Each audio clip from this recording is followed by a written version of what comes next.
और इस बीच रूस की खुफिया एजेंसी एफएसबी ने दावा किया है कि उसने ज़ेलेंस्की की एक ऐसी साजिश का पर्दाफाश किया है जो अगर कामयाब हो जाती है तो रूस यकीनन बैकफुट पर आ जाता। कहा यह जा रहा है कि ज़ेलेंस्की रंगे हाथ पकड़े गए हैं।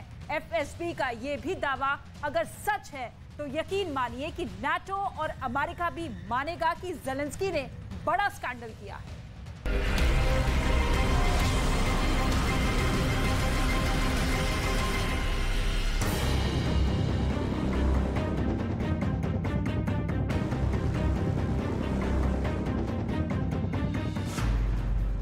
जंग के दौरान सबसे बड़ा स्कैंडल।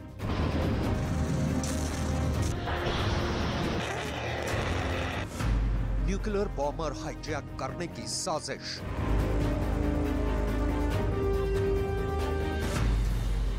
एफएसबी ने किया साजिश का पर्दाफाश।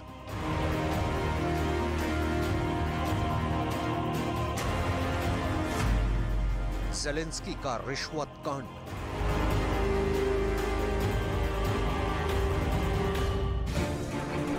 कहते हैं प्यार और जंग में सब जायज है और जंग की वजह से रूस के राष्ट्रपति व्लादिमीर पुतिन और यूक्रेन के राष्ट्रपति व्लादिमीर ज़ेलेंस्की के बीच प्यार यानी भाईचारा तो बचा नहीं है।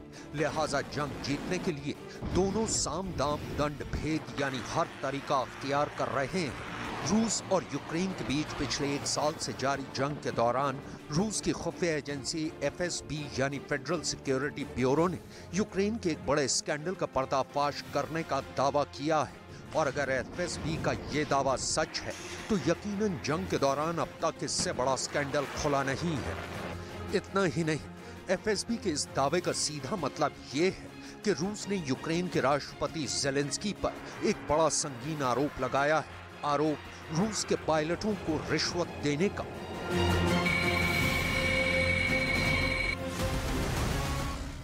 आइए अब आपको इस स्कैंडल के बारे में बताते हैं।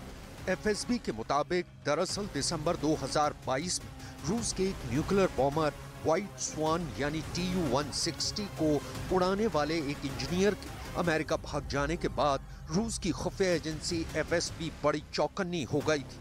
लिहाजा वो अपने हर बड़े अधिकारी पर नजर रख रही थी।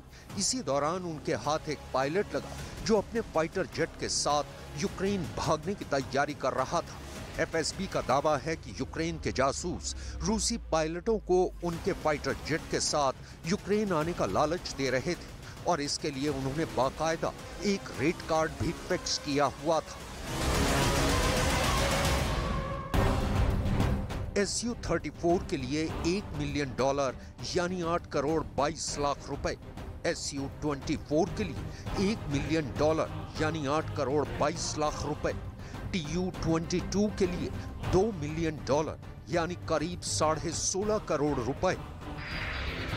SU-24 और SU-34 रूस के घातक मल्टी रोल फाइटर जेट हैं और TU-22 एक न्यूक्लियर एयरक्राफ्ट है। एफएसबी का दावा है कि इस ऑपरेशन में नेटो देशों की खुफिया एजेंसियां भी यूक्रेनी एजेंट्स के साथ शामिल थी और उसने इस ऑपरेशन में शामिल यूक्रेन की खुफिया एजेंसी के एजेंट्स और उनके सहयोगियों की पहचान कर ली है। एफएसबी के मुताबिक इस ऑपरेशन की निगरानी नेटो की स्पेशल सर्विसेज ने की और इन्वेस्टिगेटिव जर्नलिस्ट कंसोर्शियम बेलिंगकैट के एग्जीक्यूटिव डायरेक्टर क्रिस्टो ग्रोजेव भी साजिश में शामिल थे। एफएसबी के मुताबिक ग्रोजेव ने एक यूक्रेनी एजेंट की मदद से मॉस्को के एक पायलट से संपर्क किया था। उन्होंने किसी भी पायलट को रूसी लड़ाकू विमान को हाईजैक कर यूक्रेन में उतारने के लिए $4,000 की अग्रिम भुगतान की पेशकश भी की थी। इतना ही नहीं, ऑपरेशन सफल रहने पर रूसी पायलट से कहा गया था कि उसे पैसे के साथ साथ यूरोपीय संघ के किसी भी देश में परिवार समेत बसाया जाएगा और उनकी सुरक्षा का भी पूरा भरोसा दिया गया था। लेकिन इससे पहले रूस का एक भी फाइटर जेट पायलट यूक्रेन भाग पाता, एफएसबी ने इस साजिश का भंडाफोड़ कर दिया। अगर एफएसबी का ये दावा सच है तो यकीनन अब तक यूक्रेन जंग में इससे बड़ा रिश्वत कांड का खुलासा नहीं हुआ है।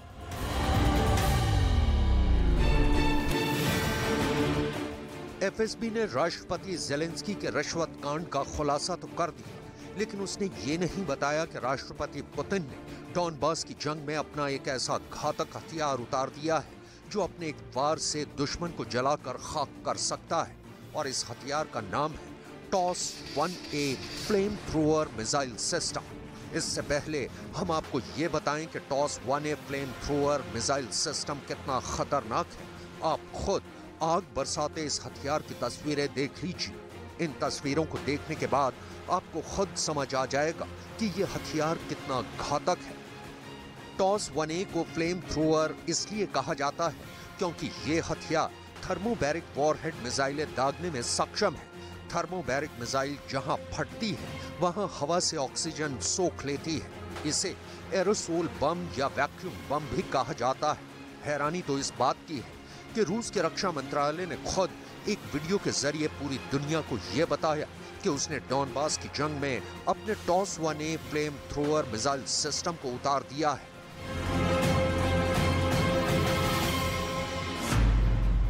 TOS-1A missile system tank mounted launcher system है। रूस इसे अपने T-72 टैंक की चेसीज पर फिट करता है। TOS-1A एक तरह का शॉर्ट रेंज MLRS यानी मल्टी लॉन्च रॉकेट सिस्टम है। इसमें 24 बैरल लगे होते हैं। TOS-1A 6 से 12 सेकंड में 24 मिसाइलें दाग सकता है। TOS-1A दुश्मन की घेराबंदी तोड़ने के लिए कारगर हथियार है। TOS-1A को 3 लोगों का क्रू ऑपरेट करता है। TOS-1A के अलग अलग वर्जन 6 किलोमीटर से 10 किलोमीटर मार करने में सक्षम है। TOS-1A मिसाइल सिस्टम की ऑपरेशनल रेंज 550 किलोमीटर है।